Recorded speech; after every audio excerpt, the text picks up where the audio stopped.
Today I have a dozen Lugers I want to show you. Really beautiful guns. Most of them came from that safe, those two safes, from the garage. If you haven't seen us opening the safes in the garage, safes hadn't been opened in 8 years. We opened them up. If you haven't seen that, check out the link below and stay tuned.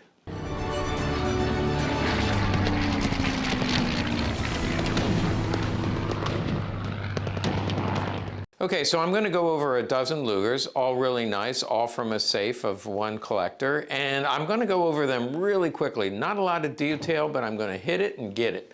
I'm going to show you the guns, tell you a little bit about it, and then I'm going to throw up something new. I'm not going to throw up. I'm going to throw up something new, which is I'm going to give you a price range, because whenever I talk about Lugers, people say, how much are these? I'd like to collect. I think they're too expensive. So I'm going to talk about the price ranges. Each time I do it, I'll give you a price range for a really nice gun that is all matching except for the magazine. Most of the time, I'd say like 98% of the time, they come with non-matching magazines or forced match, which means they're not original. There's a whole hobby behind renumbering them. But just assuming that they're all matching except for the magazine, nice guns, I'm going to pop up a price range. Now, we usually price our items about the middle of the range. Every once in a while you see an auction go off where something goes for crazy money, like a Black Widow for $10,000, and everybody says, wow, these Black Widows are really expensive. Doesn't mean it's the new price, it just means somebody with more money than brains was bidding on that gun. We try to be in about the middle of the range, and I also want to let you know the next video I do, I'm going to talk about the Sauer 38H, because I think these are great little guns on par with the PPK, but sell for half the price. So unappreciated and undervalued, that'll be our next video, Sauer 38H. Yes, Lugers are getting to be very expensive, but I want to go over them and give you some price ranges. So let's dive in. This first one is going to be a 1915 artillery. Come take a look. Okay, we're going to start with this holster, which is actually really nice leather. There's some wear here, but remember, this is over 100 years old. There's a unit marking and 1915. Actually, that's probably the maker, the initials of the maker, and 1915. So early World War I. This is attached probably for a belt. This was for straps that would go over the shoulder, and this is somebody modified for a belt loop, which is fine. But really, I want to just show you the gun. And this is a beautiful artillery. Look at the beautiful grip. Doesn't have a lot of oil. It's still very light, beautiful straw. It is dated 1915. DWM, adjustable sight. I would rate this gun at about 97, 98%. It's all matching except for the magazine. You can't even see it, but it does have a numbered magazine that's correct for the gun, which is wood bottom and nickeled tube. So it's a correct magazine, but not matching. As I said before, I'm looking at all matching except for the magazine in really nice condition, and this is beautiful. You will see halos around the barrel, the serial number under the barrel. If you watch my channel, subscribe to my channel, I describe what that means, but it does demonstrate that it's all original finish in immaculate condition. It has a beautiful bore, and there's a approximate price range. This next one, there's a bunch of people out there that would love to own one of these. We get a lot of requests for K-date Lugers. The first year Mauser made, this is Mauser made, not DWM, so the S42 is the code for the Mauser factory, and the first military guns made in 1934, the K-date, that was a code, supposed to be a secret code, now everybody knows it, but Hitler came into power in 34, he started defying the Geneva Convention and kicking out guns, and so instead of dating them, he didn't want the inspectors to know when or where these were made. He used codes, a factory code, a date code. This is a K-date. Very, very popular gun, very much sought after. Again, all matching except for the magazine. Well, not exactly, but I'll show you what I mean. You do see this, they have unusual proofs, or B90 proofs, and S91. They have a lot of S's, which is an inspection mark. If you look at these early ones, because this one is 2216, there's an S on pretty much every part. S, S, S, We got an S, S, S. Pretty much every part will have an S, which is an inspector proof. Oh, here's one here. So they just went through and the inspector inspected every single part. Again, first year of manufacturing, and that's the only year they did that. In fact, by the end of the K dates, they didn't mark the every part S anymore. The grips are matching to the gun, and I believe S marked. And I said everything is matching except for the magazine. However, this magazine is matching, but that is force match. Now, it's really hard to tell. And if you say to yourself, I would not be able to tell, I will admit I would not be able to tell either, because what you look for in a renumbered mag, and if we come across one, I'll show you, usually they take a magazine, they grind it down, so you'll see that this rounded part is squared off. So they grind it down and they restamp it. And a lot of times if you look under magnification, you'll see the previous number underneath it. So you look for the grind marks and the renumbering marks. This doesn't have any, but here's the tell. I would be telling you this has a matching mag if it weren't for the fact that that is Droop Wing Eagle 63. And an early K-date mag with that serial number should have a proof mark like one of these. This is actually in a box, and it has what I'll call a lazy O. It's an O on its side. I don't know what that means, but it's a lazy O with a 37. Then they also have an S91. They have a B90. But they're all in like a little box. So these are unusual proofs, and the only year they used them was in the K-date and maybe some early G-dates. This is not the right magazine. So that was all the way around Robin's barn to say it's a force match magazine, and we're selling it as all matching except for the magazine. Now, again, you look at the finish. K-dates are almost always in really bad condition, because a lot of them went to the Eastern Front and were beat up. But this one has patina here, nice looking straw, a good amount of finish. This you can see turning brown patina. So there's a range for a K-date, and if you can find them, the prices just keep going up. This next Luger is a little bit special because it comes as a full rig and it has capture papers. There's the Luger. Whoever brought this home brought home a sour. That was probably a 38H. It's definitely a 38H. You can see they had a P38. They also had a pair of binoculars and a Luger pistol. So here's the serial number, which looks like 8969. Here's the holster, marked 1941. Actually, it's just marked 41. There's a proof mark, P08. You see that? I would say this is a good holster, not excellent. I usually rate them mint, excellent, very good, good, fair. This is good to very good, just because the leather's all intact, but it's got some wear on it. And I want to take out both magazines. Now, there is no tool here.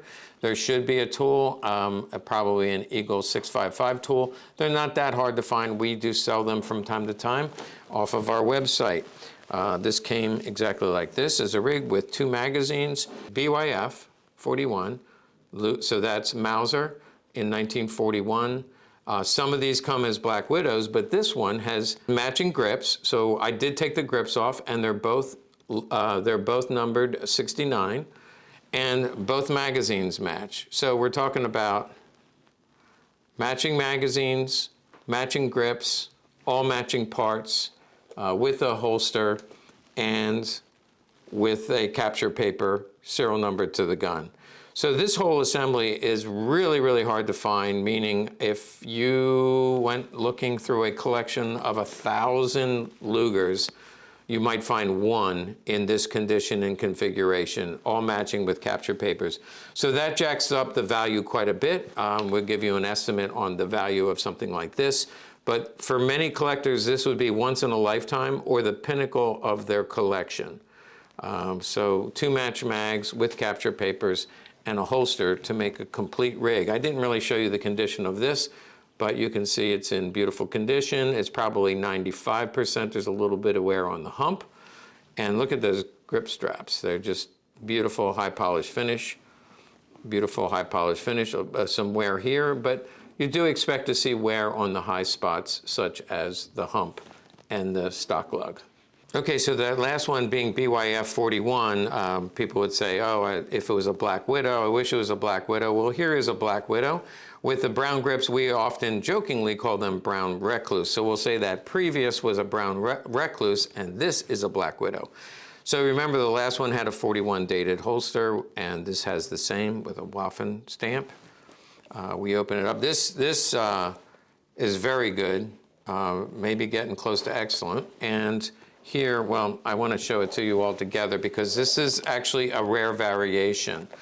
Now, typically, we have been selling Black Widow rigs at about $6,500. So Black Widow rig, just like this, we've been selling them about $6,500, and we've sold a dozen of them at least already this year at $6,500. So that is the going price. Now, you do see on auction every once in a while where somebody paid $10,000. I don't think that is the current price. The reason I say that is people call me and say, I have a Black Widow, I hear they sell for $10,000. No, they really don't, but 65 is about right. This one, however, is a bit more, and I'll tell you why. If you're a novice collector, you don't care a whole lot about what I'm going to show you, but an advanced collector will go right away when they see this. So this is a BYF 41, just like the last one. They almost always have 655 proofs. This has a 135 proof.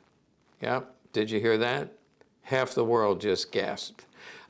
It's a very rare variation right at the end before they went to 42. So from 1941 to 42, they changed the inspector, or at least, well, they changed the inspector. So the new guy comes in and he's 135, and there's only a very few of them right at the end. Now, you might say, who cares? But there are people, it's considered a variation, and there are people who don't want one Black Widow. They don't even want two Black Widows. They want every variation of Black Widow, and we have a collector who wants every variation and every letter block. Now that's somebody who's serious about collecting. You can see it's a suffix, 135 proof.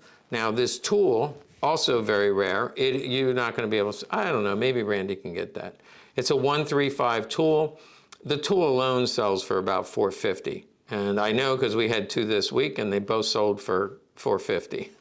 So this is a very expensive proposition. I'm throwing up a range for something like this because it is a rare variation. It does have the spare mag. And in case I didn't show you the condition, I'm going to rate this at 98%. Look at that front strap. Look at that back strap. Look at the right side. Look at the barrel. And then, of course, the top. So it's just an incredible find and sells for a little bit more, actually quite a bit more than your standard Black Widow Luger. Okay, I was just showing this to my young protege. I think maybe in a video I mentioned Gavin, who is working as our intern this summer. That's right, he's a high school student doing a summer internship with us, mostly learning how to do video editing. And I showed him this, and this is mint. This holster, I said, if you bought a brand new pair of leather shoes, you would say, look at this, this is beautiful. This is brand new, beautiful brown or tan leather. Now this style is the police style. That just refers to the fact that the strap goes up, and on the military styles, it flaps down. This has a clasp on it, like a belt buckle. And, you know, we were talking about, we were just saying, so why did the police order this? It was just, this is the police style. Why did they prefer it? And our intern was saying, well, maybe it's because the police, they wanted to get to it quickly and they just pop it off. But the military, they're out running and jumping and they're diving into trenches and stuff, so they have to tuck it down. But if they're getting into close combat, they're going to be carrying it in their hand, whereas the police is not usually carrying it in his hand, but he wants to get to it real quickly. I don't know if that's right or not, but it sounded good, so I'm going to go with that. So this is a 39 Berlin holster. You can see the stubby wing eagle. That's a police-style eagle, police-style holster. Look at the inside of that. Just incredible. I want to buy this rig just to get the holster. It has a police mark tool. I believe that's an Eagle L tool. And here's the gun and the spare magazine. Now it is all matching, including the magazine. You can see this is number 77, and we have 77 all over the place. It is 1939. Remember the holster was 1939. This is 1939, Mauser banner, and I believe, yes, Eagle L.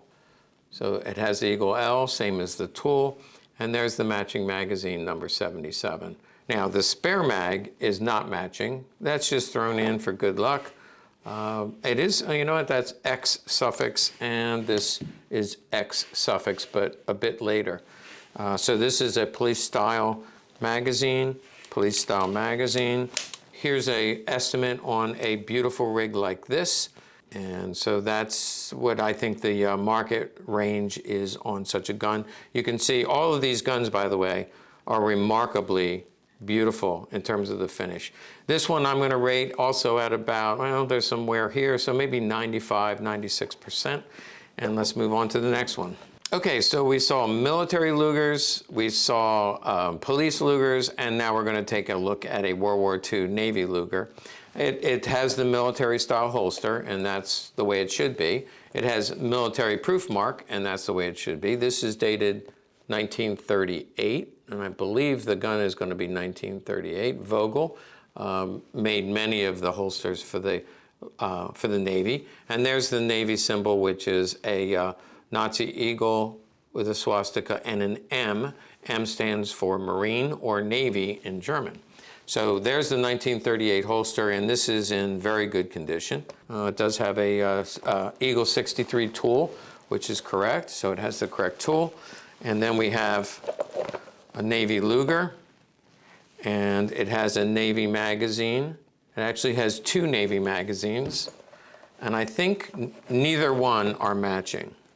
So we have two Navy magazines, both N property marked, and N as in North Sea Navy base. So it has two Navy magazines, and let's see, let's take a look at the Navy marking, 3286. Now, this marking is over top of the finish, so it was done after the gun was issued to the military and blued. It was directed to go to the Navy Arsenal, where they applied this marking over top of the finish.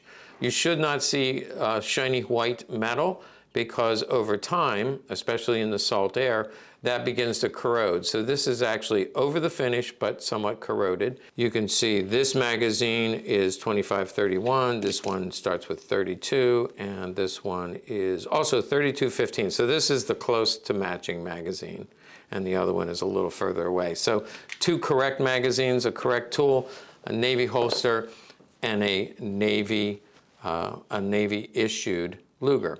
It has Eagle 63 proofs. If we look at the finish, I'm going to rate this at also about 95, 96%. Here is the price range, but again, this pops up significantly because it went to the Navy. And I'd have to go back and look at my book, but I believe there was only about 1,200. Actually, 38 was the one of the higher production years for the Navy. There was about 100,000 Lugers made that year, and most years they made about 100,000.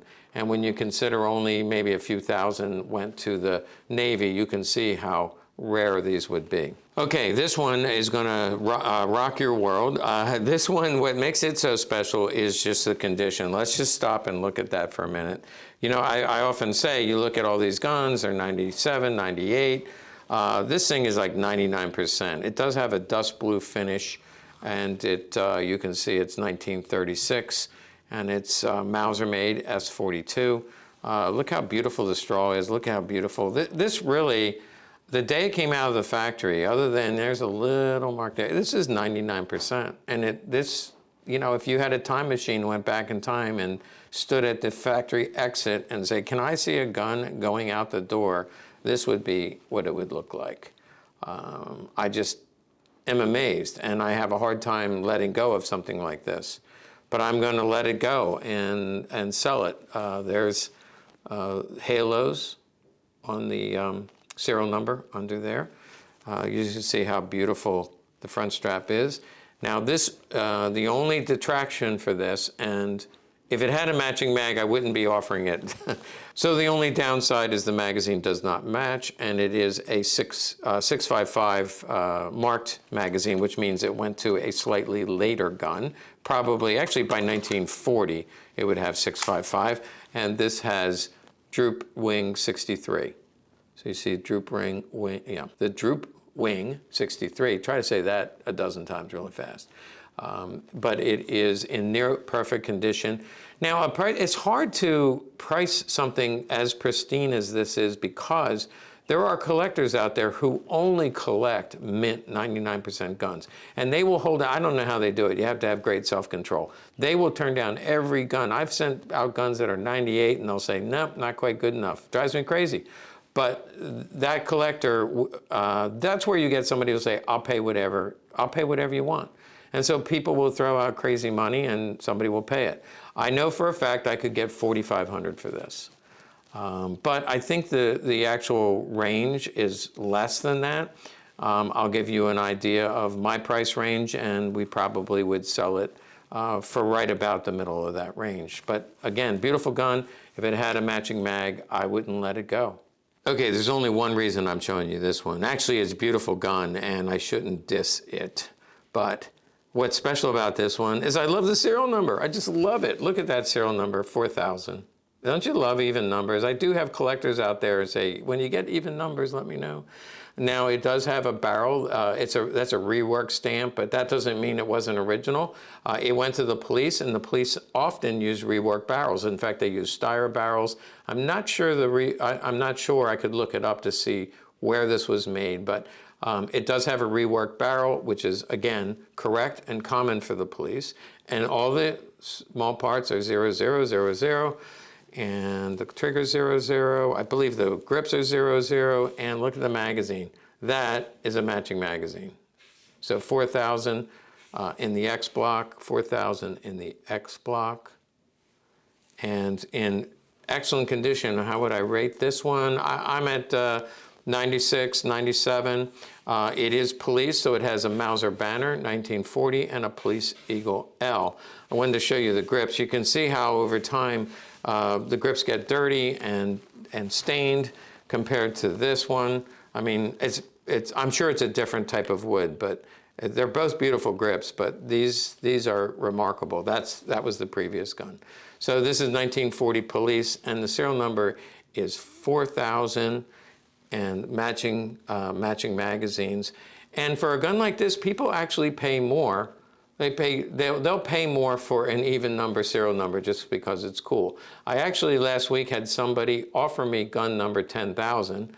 I made what I thought was a very strong bid, and somebody else outbid me. So I was willing to pay a premium for gun number 10,000, and this number 4,000 we will make available. But here's a price range for you.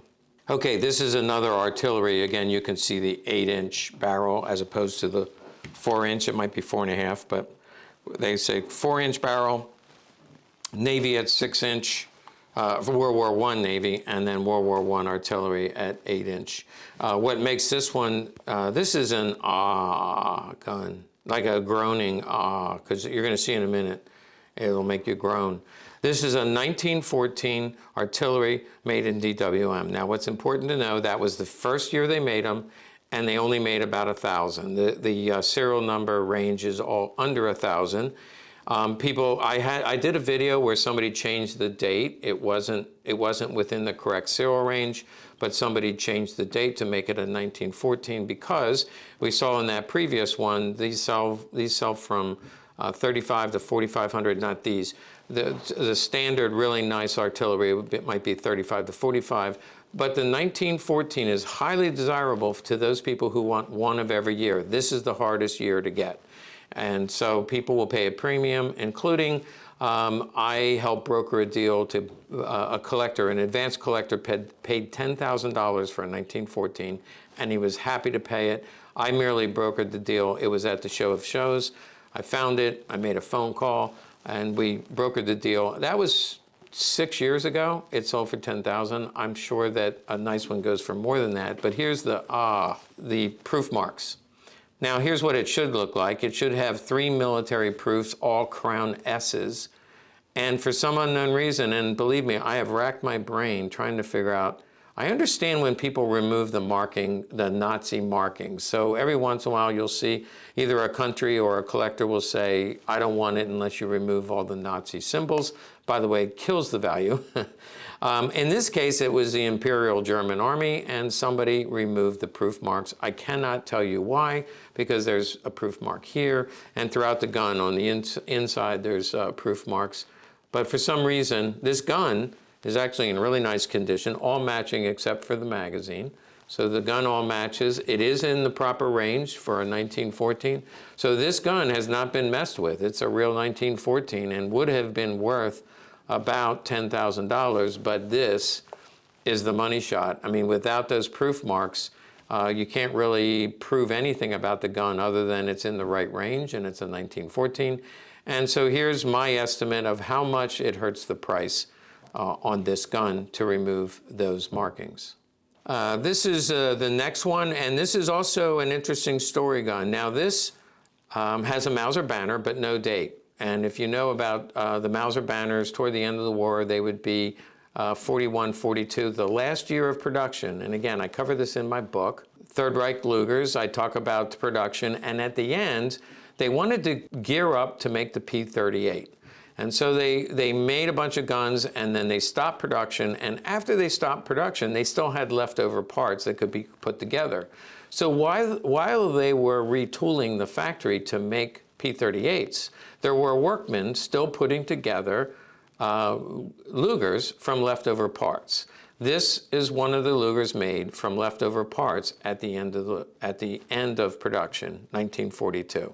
So the factory workers are gearing up, and they're putting together, it's estimated they put together about 7,000 Lugers from leftover parts. Now, how do I know that? Well, first of all, there's no date, there's no police marking, and there's no military markings. The only thing that it has is a commercial proof, which is Eagle N right there.